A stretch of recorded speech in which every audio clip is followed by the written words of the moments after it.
right, y'all. Welcome to the Scott Horton Show. I am the director of the Libertarian Institute, editorial director of antiwar.com, author of the book Fool's Errand, Time to End the War in Afghanistan, and I've recorded more than 5,000 interviews going back to 2003, all of which are available at scotthorton.org. You can also sign up for the podcast feed. The full archive is also available at youtube.com/Scott Horton Show. All right, you guys on the line. I've got Ted Snider again here. It turns out, of course, from antiwar.com. And it turns out that I think it was just a couple of hours after we finished speaking last Friday about the UAE deal with Israel, the news broke that Bahrain had also cut a deal. I think we just hung up the phone. Though. Yeah, right. It was almost immediately after, I thought. I didn't want to overstate it, but it really was. And then, so the good news is then Ted turned around and fired off another peace force that we're running at antiwar.com. It's called Peace Plans that have nothing to do with peace. Of course, before that was the subject of last Friday's interview was what's in the Israel-UAE agreement. Here's 5 things that aren't. I think I'm enunciating that right. So the peace plans have nothing to do with peace. And you know what? We don't have to do a whole 45-minute thing on this. We can basically just do the Bahrain update to our last conversation. Maybe remind us again about the Netanyahu doctrine and such. But anyway, go right ahead, please, sir. Yeah, I mean, the things that weren't in the UAE agreement are the same things that aren't in the Bahrain agreement. It's a peace plan that's not a peace plan because they were always at peace. It's a new normalization of relations that's not new because the normalization goes back, a long time. It's a plan that's really has a lot more to do with hostilities with Iran than it does with peace with anybody or peace with the Palestinians. The UAE agreement, at least, as we talked about in our last show, at least tried to package it as having something to do with the Palestinians. The Bahrain one is bold enough to not even put it in the packaging. It's a complete abandonment of the Palestinians with just all eyes on their own self-interest and on Iran. So it's really the same thing as the UAE one, and in some ways even more extreme. Man, so it doesn't even mention the Palestinians at all, huh? Well, it mentions them, but it does nothing. I mean, what the statements out of Bahrain have said that everything we do and everything we've always done has been done in the interest of the Palestinian people, and all of our decisions are about protecting the Palestinian people, and that this one is too. But there's nothing in the agreement that addresses the interest of the Palestinian people. It's actually a complete betrayal because Bahrain's always been a signatory to the Saudi initiative that said that you don't normalize diplomatic ties with Israel until Israel signed a peace deal with the Palestinians that gives the Palestinians, their own nation in the pre-67 borders. All this agreement says at all, like the only mention of the Palestinians is the text says that we'll continue on our efforts to achieve an enduring solution to the Israeli-Palestinian conflict. But continue in our efforts have been nothing. So continue on our efforts is a continuation of nothing. So there's literally nothing in this agreement about the Palestinians except the sort of placating them by saying, we'll keep trying. But they haven't been trying, and there's nothing in the agreement at all. All this agreement shows is that Israel can make a peace deal with the Gulf Arab countries without addressing the Palestinian issue. It had always been assumed in the past that there would be no normalization without addressing it. So this doesn't protect the Palestinians. It abandons them. The UAE one at least recognized that for domestic consumption, they'd have to make it look like it helped the Palestinians by talking about stopping or suspending the annexation of the West Bank, which was never true. But at least they knew that the public optic had to include that. The Bahrainian one is kind of bold enough that it doesn't even make that optic. It just makes the kind of vacuous promise that we look after you, but there's nothing there for the Palestinians. Mm-hmm.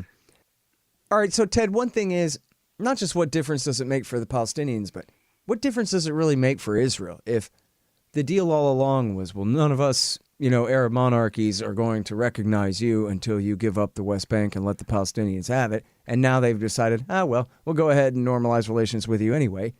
As you talked about, they pretty much already had normalized relations, and they never were really lifting a finger to help the Palestinians in the first place. And so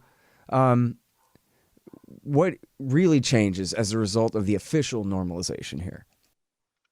So we talked about the UAE and Israel having relations normalized going back probably the 1970s. In terms of Bahrain, it goes back at least a quarter of a century. Israel and Bahrain have had informal economic relations for a couple of decades. In 2017, Bahrain had already sent a delegation to Israel. As early as 1994, Israeli cabinet officials had been to Bahrain. But Scott, sort of the biggest, most telling one, and haven't seen much talk about this, but 3 years ago in 2017, the King of Bahrain had already sent a message to Israel through their foreign ministers saying that he'd already made the decision to move towards normalization with Israel. So there's nothing new here. So what does it change for Israel? I think there's two ways to look at it. One is, what does it change for Israel? And the other one is, why did Trump and the States try to make it happen? Now, what changes for Israel is that there had always been the look that the Arab nations, the Sunni Arab nations, the Gulf nations wouldn't normalize relations with Israel until it's some kind of Palestinian accord. But what changes now is that Israel gets to show, Netanyahu gets to show that he can actually make peace without giving up land. He can make peace with an Arab nation without giving up land to the Palestinians. And it lets him show that he can make a deal with an Arab nation without taking into consider the Palestinians. That's a big thing for Netanyahu to be able to show at a time that he's not polling very well. It's also important for Trump for the same reason. Like, why is it happening now? Like, this is a question that doesn't get asked a lot. If the relations were already normalized, then why do this now? And I think the thing is that, Trump had promised this deal of the century with the Palestinians, and after 4 years in office, it didn't materialize. He's got nothing to show coming into an election. So with weeks before an election, not able to get the big deal with the Palestinians, he goes for the low-hanging fruit. He can't get the big Palestinian deal. So what he does is he goes to the countries that already have informal deals with Israel, and he just says to the people that were already his allies, "Will you admit out loud what you're already doing?" So they say, sure. They come and they admit out loud what they're already doing. So this is a way of doing nothing that looks like something for Trump. And it looks like a major victory for Netanyahu, because here's a prime minister who can sign 2 accords with Arab nations, in a week, and he can do it without giving up land, and he can show for domestic consumption that I don't need to address the Palestinian problem to make a peace treaty with an Arab nation. So optically, it's big for Netanyahu, and the timing is because it's optically really big for Trump. Right. So it doesn't really change anything for the state of Israel, but just for the men who run it. That makes sense. It doesn't change anything for the state of Israel. It changes something for the Palestinians, and that they always at least had the look that Arab nations were going to back them. This is an abandonment by Bahrain and the UAE of the Palestinians who now don't even seem to have the public optic that Arab nations won't normalize with Israel unless it gets taken care of in Palestine. Hold on just 1 second. Be right back. So you're constantly buying things from Amazon.com. Well, that makes sense. They bring it right to your house. So what you do, though, is click through from the link in the right-hand margin at scotthorton.org, and I'll get a little bit of a kickback from Amazon's end of the sale. Won't cost you a thing. Nice little way to help support the show. Again, that's right there in the margin at scotthorton.org. Hey guys, Scott here for Photo IQ at photoiq.co. Gus Cantavaro is a longtime professional photographer with years of experience specializing in teaching homeschool students. Photo IQ is now offering online courses for those age 13 and up. Public school kids are welcome too. There are 32 lessons, a full curriculum, which include unique feedback and direction from the instructor. Gus will take you from knowing nothing to mastering the controls. Take a couple of free lessons on the site to try it out. They're offering a discount of 20% off through September. And use the promo code SCOTT to save another 10%. That's photoiq.co. Hey, you want to know what industry is recession-proof? Yes, you're right, of course, pot. Scott Horton here to tell you about Green Mill Supercritical Extractors, the SFE Pro and Super Producing Parallel Pro. can be calibrated to produce all different types and qualities of cannabis crude oils for all different purposes. These extractors are the most important part of your cannabis oil business for precision, versatility, and efficiency. greenmillsupercritical.com. All right, man. Well, and as far as Bahrain, I mean, this is a tiny little island connected to Saudi by a causeway. And I say that because I always forget that term when I'm trying to remember it, telling the story of how Saudi helped crush the uprising there in 2011 by sending their military across the causeway. Yeah. And then, so, Scott, what's a tiny. What's the population of Bahrain anyway? It's a tiny little country, but I know what you were about to say. Go ahead. I think it's like 1.5 million. But I mean, like the important thing is people talk about the Saudis crushing the Bahrainian rebellion, but what you need to remember is when the Saudis crushed the Bahrainian protests, U.S. weapons played a huge role in that. And so it was the Americans and the Saudis that crushed it. And the reason is because the U.S. has always seen Bahrain as a really crucial check on Iranian influence and power. They're sitting on the Straits of Hormuz between Saudi Arabia and Iran. They're a 70% Shiite population with a brutally repressive Sunni dictator who every time the Shia ask for any kind of rights accuses them of being Iranian terrorists. So even though high-level international investigations showed that Iran had no involvement in the Sunni, protests in Bahrain, the it Shia, got you blamed on the Shia. Sorry, the Shia uprisings in Bahrain. It was presented as an Iranian thing, and the U.S. sent massive arms into Saudi Arabia to crush it. So this is more about, again, Bahrain is more about Iran than it is about Palestine. They've always been seen by the United States as a way of checking Iran. The U.S. military controls 20% of the land of Bahrain. Right, there's a massive American presence here as a checkpoint on Iran. And well, it's the home of the Fifth Fleet. It's the home of the Fifth Fleet. It's a massive naval base. And this has all been presented to Bahrain and UAE. The American administration has been really clear that this is part of a larger package. These treaties are a larger package to confront Iran. And that's why they keep telling Israel, you shouldn't worry about the F-35 planes going to Bahrain or the UAE because this is part of an alliance against Iran, and they'll be using these planes against your enemy, Iran. So Bahrain's always been seen as a sort of check on Iran. And, the Bahrainian foreign minister, when Israel was bombing Arab countries last year, he's bombing Iraq and bombing Syria and bombing Lebanon, all countries seen as allied with Iran.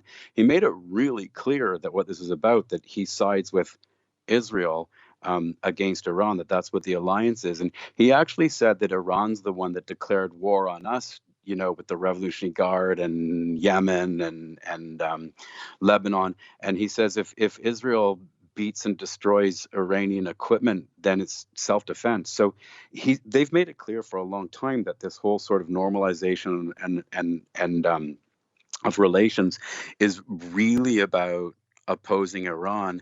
And he also said in a really striking comment, I'm going to quote this one, Scott, because I don't want to blow it. He said, this is Bahrain. We grew up talking about the Palestine-Israel dispute as the most important issue. But then at a later stage, we saw a bigger challenge. We saw a more toxic one. In fact, the most toxic in our modern history, which came in the form of the Islamic Republic from Iran. So this is Bahrain clearly saying it's no longer for us about defending the Palestinians. It's completely for us about confronting Iran. And that's all this agreement is. Which is funny because he could have said, hey, we care a lot about the Palestinians, but it's just in this case or something, right? But he didn't even bother with that. Oh, yep. Them? Hey, let me see how far under the bus I could throw them. And by the way, this is just for fun, Ted. Israel asked U.S. for $8 billion worth of warplanes to preserve its qualitative edge. This is Jason Ditz at news.antiwar.com. And I'll go ahead and ruin the joke for everyone.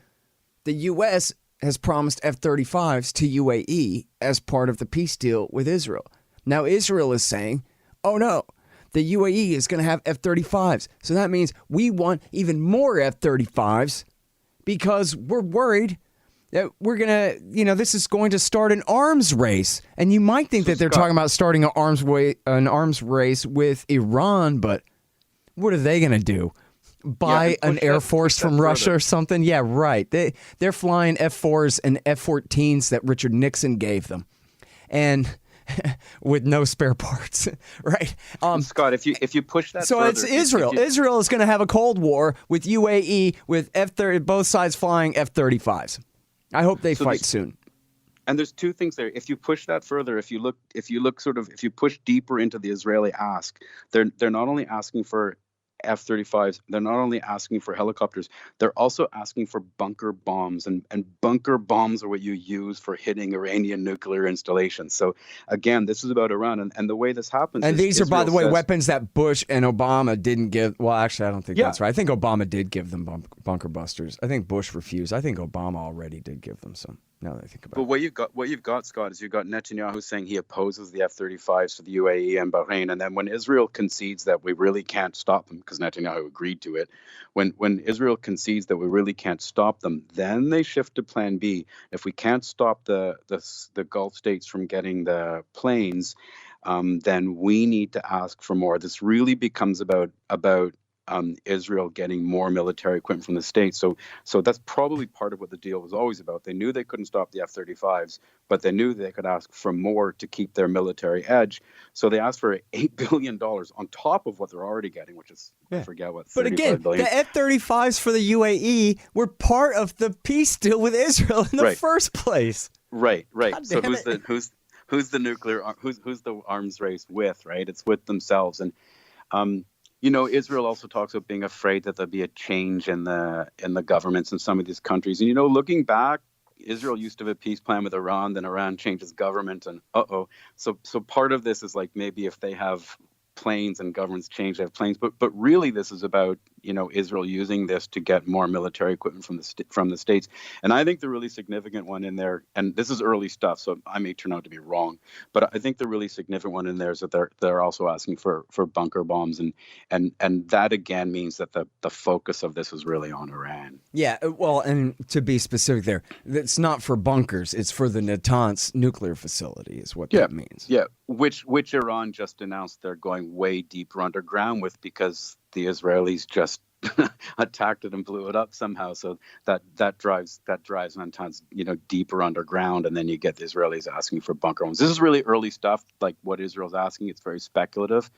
So this may turn out to be nothing. But I think you're absolutely right that part of this thing was that when Israel concedes they can't stop the F-35s, it gives them the opportunity to, in order to keep their edge, it gives them the opportunity to ask, Congress for massive amounts of more military equipment for Israel. Yeah. And look, the idea that they're building this whole, and have built and maintained this giant alliance system to deter Iran is just ridiculous. Deter them from what? They don't even have a land army. They don't even have a Navy or an Air Force. They have they certainly have the ability to defend themselves, as we saw in the 80s when America sponsored Saddam Hussein's war against them and Israel backed the Iranian side. But Scott, when Israel's value to the United States was always seen in the context of a Cold War. They were a bulwark against the Soviet Union. And when the Soviet Union left and was no longer a factor, it was always in Israel's interest to have a new enemy, a new Iran, that would be a reason for maintaining Israel. Israel and the Gulf states, they get their weapons from the States because they're a bulwark against American enemies. And now it's Iran. It's very much in their interest to show that Iran's this danger that we need. It's how they get their arms, right? Iran's never been a danger to them. Iran doesn't have a nuclear bomb. They're not going after a nuclear bomb. They've never attacked these countries. But it's very much in the interest of these countries to say we need to form an alliance against Iran, because that's why America's going to back these dictators. America has no use for the dictators in Bahrain or Saudi Arabia or the UAE unless those dictators are going to be there, to fight Iran. So keeping Iran as the thing we need this alliance for keeps the dictators in power, and it keeps the arms coming in. So of course you present this as an alliance against Iran. As right? they explained, it was one of the high-level Israeli strategists explained to Trita Parsi that we had exactly the problem you just described. With the Soviet Union gone, we needed a new glue for the alliance, and that was radical Islam, and that meant Iran. And then, of course, that's exactly it. Yeah, and then in the meantime, of course, they can use that so broadly to mean any enemy they want, and then they can also dispense with it when they want to call jihadists, bin Ladenite terrorists, moderates, or whatever, and use them again like it's the old days and September 11th never happened. It's exactly as Trita said. That's the whole reason why Israel made this shift from asking the states to support Iran after the Ayatollahs, after the revolution, to making Iran the enemy. It was all because they were worried that without the Soviet Union, they're going to have no value to the states. So they needed a Soviet Union too. And Iran got cast in that role, and all this nightmare we've seen since then with Iran and stopping all this stuff. It's all been about needing Iran to hold the Israeli-U.S. glue together, and that's the whole alliance with the Sunni Gulf nations. Is that if you can have them presented as being against Iran, then you can say your interest lies with Israel. So they ally with Israel, and you get these alliances, and that keeps the dictators in power. It keeps them getting U.S. military stuff. But it's exactly what the quote you just gave from Trita is exactly. That was the exact same thing I was thinking about. I did a piece on that for Antiwar a couple of years ago. I wish I could remember what it's called, where I talked about that whole reason why they do that shift. And that's what you're seeing now. This sort of fake alliance that if Iran's the common enemy of the UAE and Bahrain and Israel, then they can ally together and sign these alliances and in opposition to Iran. But there is no opposition or conflict with Iran. There never was any of this any more than there was ever a war between them to make a peace treaty. There's always been peace. There's no need for this peace treaty. It's optics. Yep. All right. Well, man, thanks very much for your time again on the show, Ted. I appreciate you coming on to catch us up on this. It's always a pleasure talking with you. All right, you guys. That's Ted Snider, writes for us regularly at antiwar.com, and the latest is that's Jason's. Israel asks the U.S. for $8 billion in warplanes, which, isn't giving them F-35s kind of sabotage? That might be anti-Semitic to give them F-35s. Those things fall right out of the sky. No, Ted's piece is called Peace Plans That Have Nothing to Do with Peace. The Scott Horton Show, Anti-War Radio, can be heard on KPFK 90.7 FM in LA, APSradio.com, antiwar.com, scotthorton.org, and libertarianinstitute.org.